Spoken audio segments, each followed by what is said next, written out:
I've never considered myself as anything other than a Sri Lankan. And when I was in school, there was no division, no separation, no difference. I'm 74 years old, darling. And when I was in school, we were one, Sinhala, Tamil, Burger, Muslim. Very nice, very nice.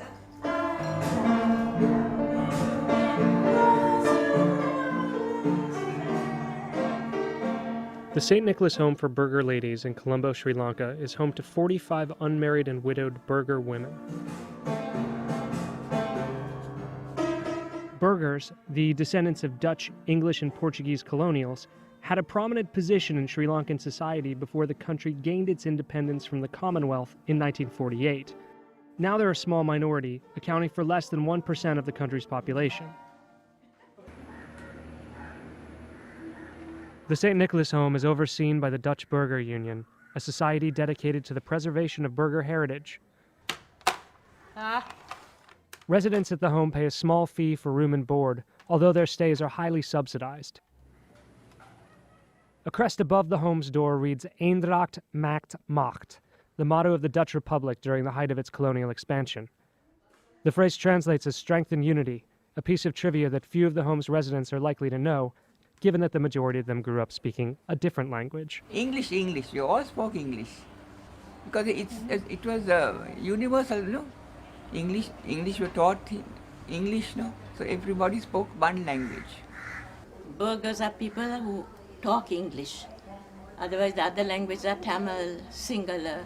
I'm sorry I didn't learn Tamil because the two Tamil houseboys we had spoke perfect English. The Burghers' preference for English may be the largest factor behind their shrinking numbers in Sri Lanka. In 1956, when most of the St. Nicholas residents were young women, the government passed the Official Language Act, or as it's sometimes called, the Sinhala Only Act. The legislation installed Sinhalese as the country's official language and was meant to signal a shift in power. Sri Lanka was no longer to be ruled by the colonial minority, but by the Sinhalese Buddhist majority, who make up over 70% of the country's population. If the goal of the Sinhala Only Act was to dismantle Sri Lanka's colonial power structure, it was a success. Burghers began leaving the country immediately and have continued to this day.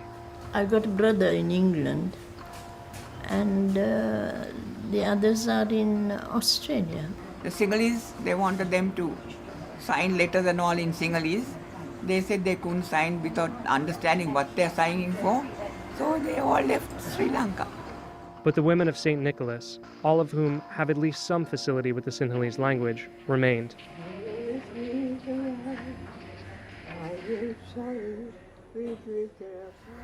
I think it's very sad, no?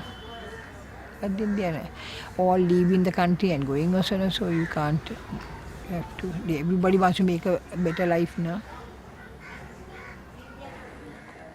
I mean, this is their own community. They can talk to each other. They can fight with each other. They all. I mean, even if the fight is nice, no, your own people, no, you can understand each other. Is it dry, auntie, now? Doesn't need medicine. But a desire for community only partially explains why St. Nicholas residents choose to spend their final days in Sri Lanka, while so many of their friends and family members move abroad. Deteriorating health is a factor, as is singlehood. Unluckiness in love seems to be a shared trait among the women of the St. Nicholas Home. Were you ever in love?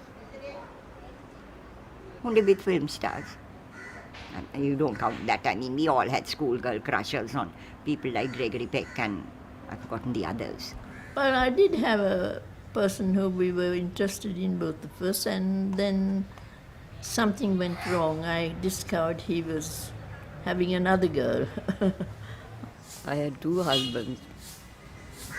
After he died, I got married again after some time, but I never conceived. What to do?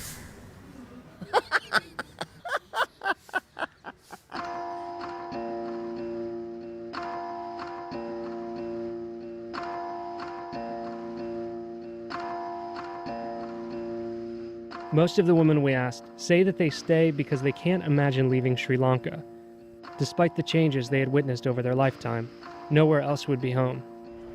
Well, I hope I won't be put behind bars for this, But when we gained independence, then people started thinking you're this, I'm that. This is my home. And I have no wish to go anywhere else. That's all. Nothing more.